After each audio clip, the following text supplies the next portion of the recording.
O'zbekiston kasaba uyushmalari federatsiyasi tomonidan Navoiy kon-metallurgiya kombinati tizimida faoliyat olib borayotgan xodimlarni qo'llab-quvvatlash, ularning madaniy hordiq chiqarishini ta'minlash maqsadida har yili an'anaviy tarzda Qizilqum javohirlari madaniy tadbirlari o'tkazib kelinadi. Bu yil ham ushbu konsert dasturi yuqori kayfiyatda tashkil etildi. Unda Navoiy kon-metallurgiya kombinatining madaniyat muassasalarida faoliyat olib boruvchi ijodkorlar ishtirok etishdi. Mavzuni muxbirimiz davom ettiradi.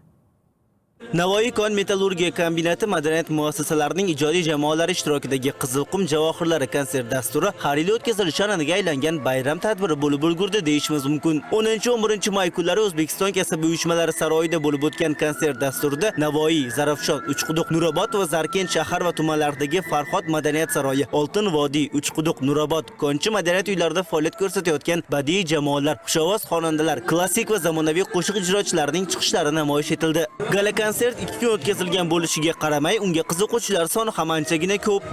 O'z yurtining fidoyilari, ham san'at fidoyilari. Menga juda yoqyapti.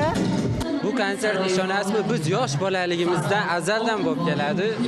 Bugun sahnada o'tirib, hozir men yoshligimni, xotiram hamma pamyatlarni eslayapman. Kombinat madaniyat muassasalarining bu kabi tadbirlari iste'dodlarni yuzaga chiqarish va yetishib kelayotgan yosh san'atkorlarni katta sahnaga tayyorlashda muhim ahamiyatga ega. Mirzolim Rustambekov, Abdulla Abduvahobov, Hudud informatsion dasturi uchun.